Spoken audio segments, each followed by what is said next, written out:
Good morning সবাইকে। আশা করি সবাই খুব ভালো আছো। এটা ছিল রবিবার সকালের ভ্লগ। রবিবারে না ভীষণ শরীরটা ম্যাচম্যাচ করছিল, একদম ভালো লাগছিল না। আগের দিনে গেছিলাম একটু হসপিটাল, তো সেখানে সারাদিন কাটাবার পরে সকালে উঠে না ভীষণ শরীরটা টায়ার্ড লাগছিল। এই দেখো গাছগুলো কি সুন্দর, দুটো পিঙ্ক ফুল হয়েছে। তো এই গাছের দিকে তাকিয়েই আমি বসেছিলাম একটু, এখানে অনেকটা সময় আমি বসে কাটিয়ে ফেলেছি। এরপর তো কাজ করতেই হবে। লন্ড্রি ব্যাগ ভীষণ ভরে গেছিলো, আগের দিনে ছিলাম না।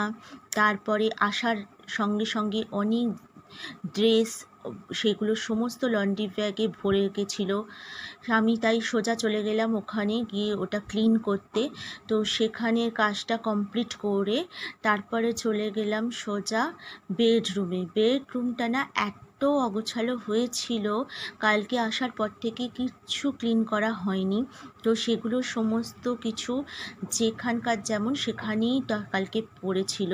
কালকে ফিরতেও অনেকটা রাত হয়েছিল, এতটা টায়ার্ড লাগছিল না, সেই জন্য কালকে আমি আর কিছু করতে পারিনি।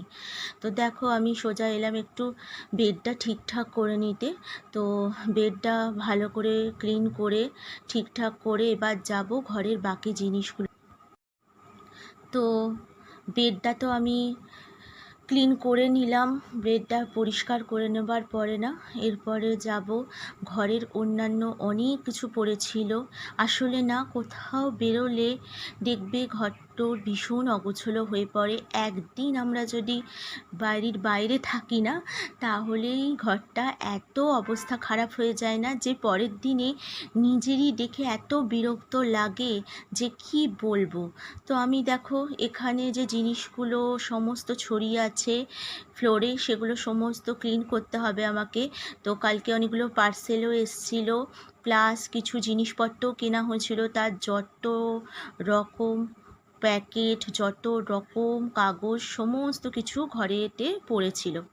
এরপর এলাম কিচেনে এসে বাকি জিনিসগুলো সমস্ত ক্লিন করলাম, কারণ অলরেডি তখন আমার হেল্পিং হ্যান্ড আমাদের মাসি রান্না কমপ্লিট করে চলে গেছে। তো সেগুলো সমস্ত ঠিকঠাক করার জন্যই কিচেনে এলাম, প্লাস ছেলেকে খেতে দেওয়াও হয়ে গেল। এবার তো আবার ঘরে চলে এলাম, ঘরের অনেকগুলো জিনিস এখনও গোছানো বাকি আছে। ড্রেসিং টেবিলটার অবস্থাও ভীষণ খারাপ, দেখো জিনিসপত্র এদিক ওদিক সমস্ত পড়েছিল। তো সেগুলো সমস্ত তুলতে হবে। তো তার আগে তো ছেলেকে আগে খাবারটা দিয়ে এলাম, কারণ ও গিটার ক্লাসে ছিল, ও গিটার ক্লাস থেকে এসে গেছে। আসার পরে ওর খিদেও পেয়ে গেছিলো, তো সেটা আগে করে এসে বাকি কাজগুলো ভাবলাম কমপ্লিট করব। তো দেখো এখন ড্রেসিং টেবিলটা তো পুরো ক্লিন করে নিচ্ছি। বাকি জিনিসপত্র যেখানে যা ছিল সমস্ত জায়গা মতো আমাকে পরিষ্কার করে তুলতে হলো, দিয়ে একটু ড্রেসিং টেবিলটা ভালো করে একটুখানি কাপড় দিয়ে পুরো ক্লিন করে মুছে নিলাম।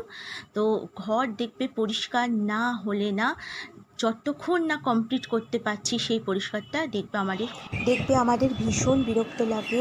মনে হয় কখন জিনিসটাকে পুরো ক্লিন করে পরিষ্কার করে জিনিসটাকে সুন্দরভাবে রেডি করব। তো এই ছিল আজকের ভ্লগ। তো আজকে আসি, তোমরা সবাই ভালো থেকো, টাটা।